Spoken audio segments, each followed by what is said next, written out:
और सीधा रुख इस वक्त की बड़ी खबर की तरफ। कीव हमले का दावा यहां पर किया गया है और ड्रोन से हमले का दावा बताया जा रहा है कि यूक्रेन की राजधानी कीव पर किया गया है रूस के जरिए।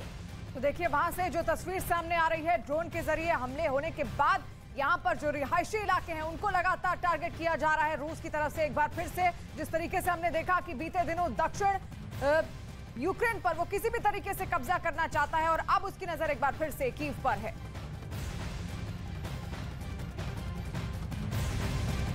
और रूस यूक्रेन महायुद्ध से जुड़े एक और बड़ी खबर सामने आ रही है। आपको बता दें सबसे ज्यादा नुकसान यूक्रेन के पावर स्टेशन का हुआ है। यूक्रेन के करोड़ों लोग आज ठंड और अंधेरे में जिंदगी जीने को मजबूर हो गए हैं। पावर स्टेशन की बहाली के लिए फ्रांस ने यूक्रेन को करीब $51 मिलियन की मदद भी भेजी।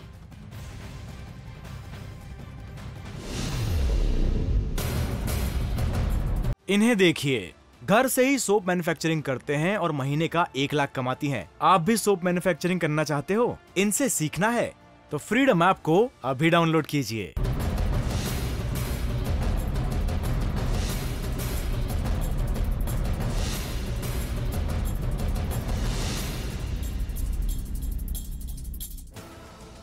जहां तक नजर वहां तक खंडहर। मिसाइल ने मीनारों का वजूद मिटा दिया, बस्तियों को खाक में मिला दिया, घरों को वीरान बना दिया। ड्रोन के डर से लोगों को पल पल मरने को मजबूर कर दिया और अब खून जमा देने वाली ठंड यूक्रेन के लोगों के सब्र का इम्तिहान ले रही है। І ту штуку. Ну то така маленька, адже дуже маленькі такі. Одна поломана, адже одна суна нагріє. यूक्रेन में आज का सच यही है, ना पहनने के लिए कपड़े हैं, ना ही सर्दी से बचने के लिए बेहतर हीटर और जनरेटर। सफेद सुर्ख हथियार से रूस अब यूक्रेन को कमजोर करने की पूरी कोशिश कर रहा है।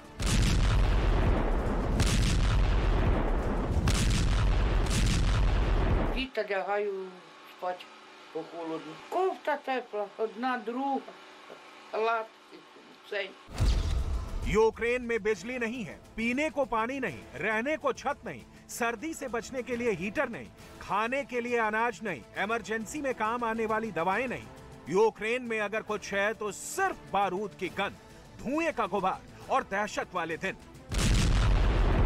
Допомогти може гуманітарним коридорам привезти якісь продукти питання, допомогти речам, які вони можуть собі не ходити там вибивати, де не треба, а щоб їм привезли сюди. Може якась пища, навіть готова гаряча пища, підвезіть раз в неділю, щоб люди поїли, бо світла немає фактично. जाहिर तौर पर रूस के ड्रोन हमलों में सबसे ज्यादा नुकसान यूक्रेन के पावर सेक्टर को हुआ है, जिसके बाद यूक्रेन के करीब 1 करोड़ लोग अंधेरे में रहने को मजबूर हैं। ऐसे में नेटो देश यूक्रेन के पावर सेक्टर को फिर से खड़ा करने में यूक्रेन की मदद कर रहे हैं। फ्रांस ने यूक्रेन के लिए नए पैकेज का ऐलान भी किया है, जो पावर सप्लाई दुरुस्त करने में यूक्रेन की मदद करेगा। सर्दी का सितम, भीषण बर्फबारी और रूस के हमले, यूक्रेन हर परेशानी से घिरा हुआ है।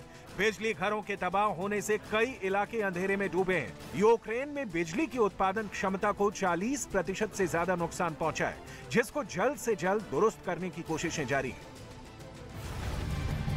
तो पुतिन और जेलेंस्की के बीच दुश्मनी लगातार बढ़ती जा रही है।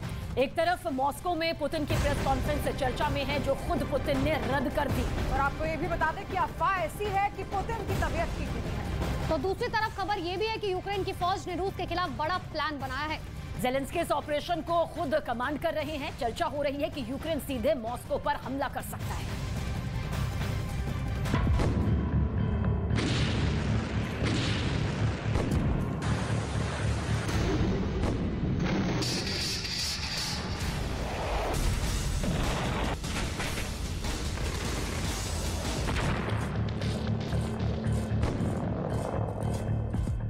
यूक्रेन आर्मी के इस वीडियो को देख लीजिए।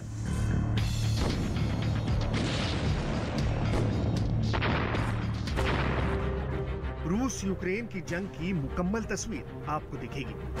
वो जज्बा दिखेगा, वो हौसला दिखेगा, वो दमखम दिखेगा।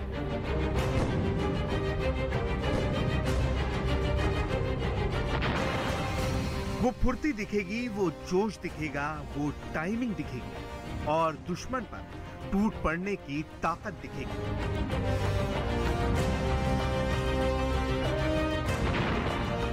अपनी सेना के इसी शौर्य के सहारे प्रेसिडेंट ज़ेलेंस्की ने एक ऐसा टॉप का प्लान बनाया है जिसमें रूस की सेना का कीव पहुंचना तो दूर, उल्टे पुतिन का मॉस्को ही खतरे में घिर गया है।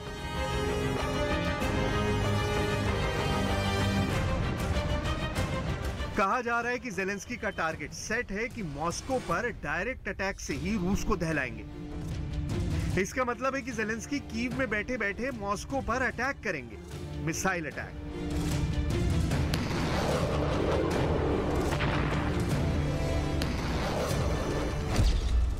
कीव से मॉस्को की दूरी करीब 710 किलोमीटर है, यानी कीव से छूटने वाली मिसाइल 3 से 4 मिनट में मॉस्को पहुंचेगी और देखते ही देखते मॉस्को की चीख निकल जाएगी।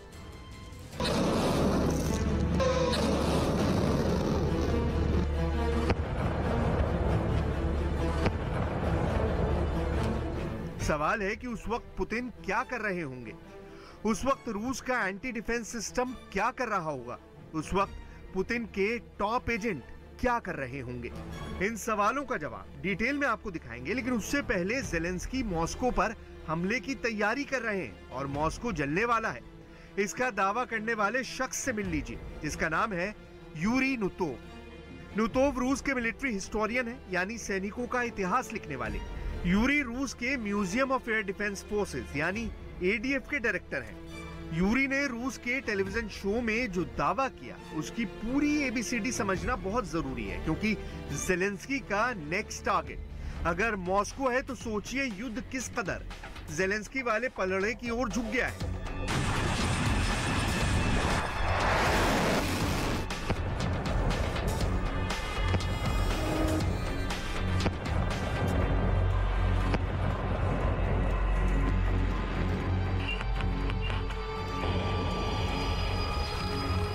दावा किया गया है कि मॉस्को के एयर डिफेंस सिस्टम में ज़ेलेंस्की को वो जगह दिख गई है जहां से मॉस्को का आकाश वाला किला गिराया जा सकता है।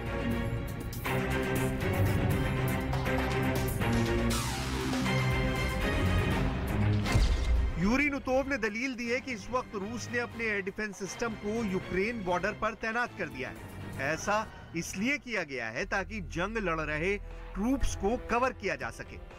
बॉर्डर पर सिस्टम की तैनाती से मॉस्को में ज़ेलेंस्की को एंट्री पॉइंट मिल गया है।